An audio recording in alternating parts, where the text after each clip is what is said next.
What's going on YouTube? Username Kite562 here, and I have a Stephen King book review for y'all, and it is, of course, 4 Past Midnight by Stephen King. Now, 4 Past Midnight is a collection of 4 novellas: The Langoliers, Secret Window, Secret Garden, Library Policeman, and The Sundog. I found 3 of the 4 of these stories really engaging and really enjoyable as a reader, so I just thought I'd sit back and talk about them to you all, and I got my notes ready, so let's get on with the review. 4 Past Midnight is published by Signet Fiction and written by Stephen King. These reviews are of my own opinion, so sit back and relax and listen to what I have to say. Now, with the first story, The Langoliers. The Langoliers is a story of 5 people who are the only ones left on Flight 29. Of now, it seems that everyone around them in the plane has vanished from Flight 29. I have to say, I really enjoyed seeing this story revealed from Dinah Bellman's perspective, because she's like the youngest character of the cast and she's blind. But what really intrigues me about her, she has like some sort of The Shining where she can like sight jack people. Like in one scene where she sight jacks Craig Toomey's vision, and then she ends up seeing that Craig sees all the other passengers left on Flight 29 as like aliens or monsters or something of the sort. And I just thought it was a really interesting and eerie science fiction horror story made by Mr. King. So I really thought that it was a really solid experience. And I have to say, within the Langoliers, it was a really vast cast of characters, but I mainly just focused on Brian Engel, which he's like a plane captain, whatever you want the correct terminology to be. But I just thought this was a really solid experience. But the character list is Dinah Bellman, Brian Engel, Laurel Stevenson, Nick Hopewell, Albert Costner, Don Gaffney, Robert Jenkins, the author of 40 mystery novels, Larry Niven, which he went missing, and John Varley, which he's also missing according to this story, Craig Toomey, Bethany Sims, and Rudy Warwick. Now, this was a huge cast of characters, but mainly I just focused on Dinah Bellman, Bill Engel, and then Bethany Sims, and then Laurel Stevens, since Laurel would spend a lot of her time with Dinah just to keep an eye on her. But I have to say, my favorite quote from this novella story has to be, it was the Langoliers. The Langoliers had always come for the foolish, lazy people, just as his father had always said they would.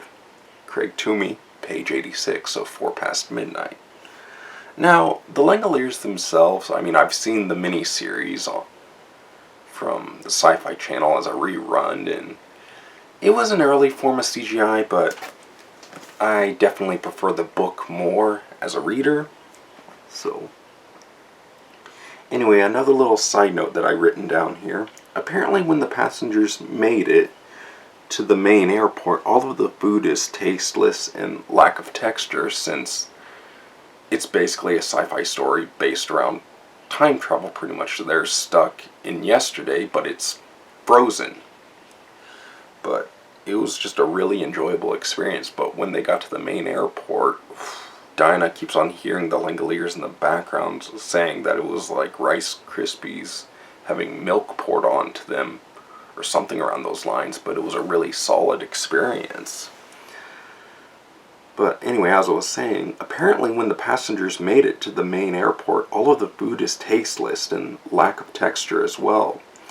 It seems the passengers of Flight 29 are experiencing a moment frozen in time, as all other people seem to all vanish, leaving their valuables behind. Now I have to say, my final thoughts on the Langoliers.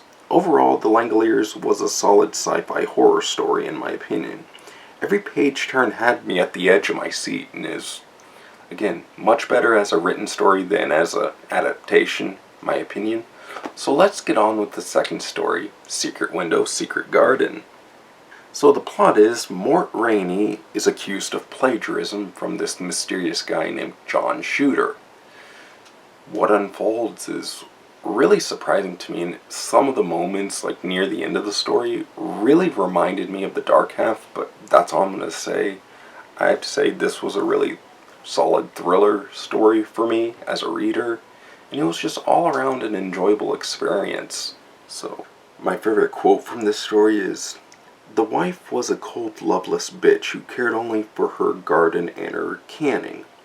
Page 251 of the story, Secret Window, Secret Garden. Really solid, really memorable quote.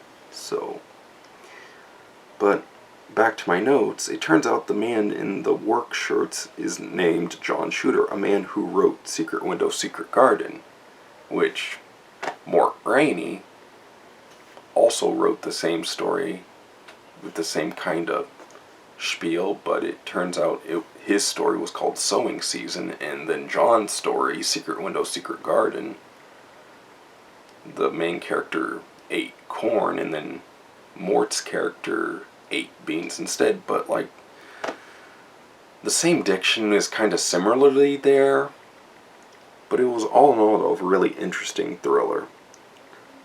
So I have to say, well, for point number 4 of this story, it turns out the Mort's short story collection, Everybody Drops the Dime, called Sowing Season, is eerily similar to John Shooter's story, Secret Window, Secret Garden, and that's from chapter 4, pages 250 to 51. And I have to say, I really enjoyed this dream sequence on chapter 12, page 276 of Secret Window, Secret Garden, where the blood oranges instantly slow drip down on Morton Rainey's name, almost like blood and guts, and that was really memorable. So I have to say, my final thoughts on this story, it was a great novella. Secret Window, Secret Garden is a very intense and enjoyable psychological thriller, and all around a solid experience. So anyway, for story number 3, The Library Policeman, Sam Peebles, a man who sells insurance, is selected to give a speech at the Friday night Rotary Club. With no way to wriggle himself out of it, Sam takes the advice of Naomi Higgins to go to the Junction City Library. Sam then decides on the book The Speaker's Companion, along with the poems book, The Best Poems Loved by American People, or The Best Loved Poems of the American People. Sorry, I mispronounced there, but all in all, this was a really enjoyable psychological thriller as well. Really solid experience. But he ends up succeeding on his speech with riveting applause, and it was just a really enjoyable, really thought-provoking experience. But one little nitpick about this story is that there was a lot of characters, like Craig Jones and all the others, but I have to say I really focused on, like, near the end of the story, the interactions between Dave Duncan, Naomi Sarah Higgins, and Sam Peebles himself when the shit hits the fan. It was just a really enjoyable experience. I mean, each page turn had me at the edge of my seat. Really solid experience. I have to say, for my final thoughts on this, The Library Policeman is a solid, enjoyable thriller of a story. Great moments of both tension and terror, with many surprising twists and turns about this mysterious library woman who's old, wrinkled, and named Ardelia Lortz. So I thought that was a really enjoyable way of enjoying this story. But for the final 4th story, The Sundog, the plot is, Kevin Delavan receives a Sun 660 Polaroid camera for his 15th birthday. When he tries to take a picture of his family, the camera itself may have a mystery attached to it, and by this I mean he takes one picture and then it ends up shooting out a bunch of different pictures at him, almost like a flip book of some sort, and just mysterious things start happening, and his younger sister Meg Delavan thinks that the camera might be supernatural or possessed even. which I thought that was really interesting. Kind of a new little spin on the haunted camera trope, but all in all, this wasn't the strongest novella in my opinion, but all in all, still an enjoyable story. So anyway, my next little note is that Pop Moral tries to help Kevin since the birthday picture incident, since the camera got knocked onto the table and then into the chocolate cake. So if I misremembered that incorrectly, I apologize. But all in all, Pop Moral tries to help Kevin since the birthday picture incident. Kevin's father wanted to take the camera back for a new one, but Kevin told his father that he wanted to think it over since he was 15, and when you're younger, you kind of rush to conclusions, I can kind of relate, but I'm a 3-decade-old relic now, so hey. But anyway, my final thoughts, 3 of the 4 novellas had my full attention, and it was a really solid experience. So I give 4 Past Midnight by Stephen King an 8.8 out of 10, and I definitely recommend you read it. This is Kite 562 signing out, and as always, I hope you have a wonderful day, everybody. Later.